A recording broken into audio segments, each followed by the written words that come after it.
tā, ka Rīgas nama pārvaldnieks šai ēkai veica fasādes atjaunošanas darbus un arī pie reizes atjaunoja unikālās fasādes koka durvis. Un redzēsiet, izveidojās laika cilpas portāls. Es īsti nezinu, ko tas nozīmē, bet viņš izveidojās un tā rezultātā no tālā 1902. gada es, Eižens Laube, šī nama arhitekts, nonācu šeit, atceļoju pie jums.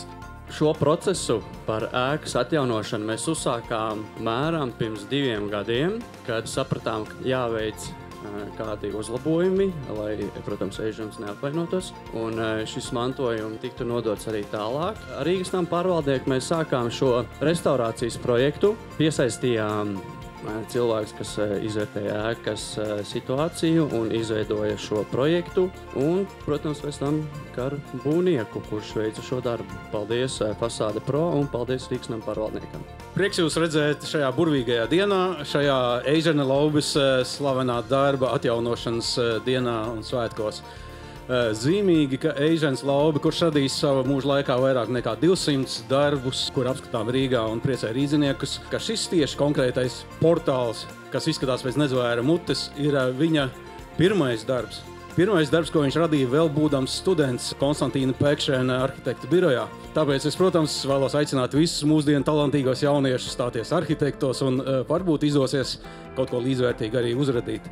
Parasti Rīgas nama pārvaldnieks rudenī ievāc šo ražu ar šīm skaistajām fasādēm. Un jāsaka, ka šī programma, kas ir izveidota Rīgas pilsētā tieši kultūra vēsturisko namu atjaunošanai un daudzdzīvokļu arī nama fasāžu atjaunošanai, ir viena no veiksmīgākajām programmām, kas parāda to, ka Rīgas pilsēta kopā ar iedzīvotājiem var.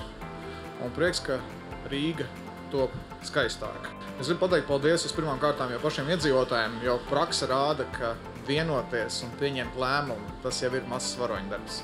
Godātais mākslinieki, autori, es paturpināšu jūsu sasniegumu sarakstu un minēšu to, ka jūs esat radījis ne tikai 200 ēkas, bet starp tām ir tādas nozīmīgas ēkas kā Saeimas nams un arī interjeras Prezidenta pilī un Latvijas brīvības un brīvās cīnītāju pieminekļi neskaitāmi. Un kultūras ministrija īpaši arī novērtē to, ka Rīgas pilsētā ir atjaunāts nams, brīnišķīga fasāde, kas apliecina to, ka dabas elementi, kas ir tik ļoti savijušies ar latvieša to dzīves ziņu un izpratni, ir radījuši šo brīnišķīgo jūgenstila ainavu, un tā ir tik nozīmīga un aktuāla vēl mūsdienās un svarīga Rīgas pilsētai.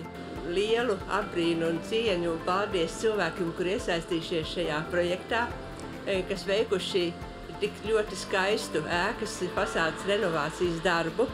Un vislielākais prieks man ir par to, ka tas ir tāds vesels projekts, sākot jau no Alberta ielas 12. nama, turpinot ar vairākiem citiem namiem, un es ceru, ka šis projekts atjaunot Rīgas skaistās jūgenstilu fasādes turpināsies un nekad nebeigsies, kamēr vien visas šīs 200 Laubes kunga ēkas, 600 Pēkšēna kunga ēkas un visas pārējās Rīgā un pēc tam arī visā Latvijā tiks atjaunotas.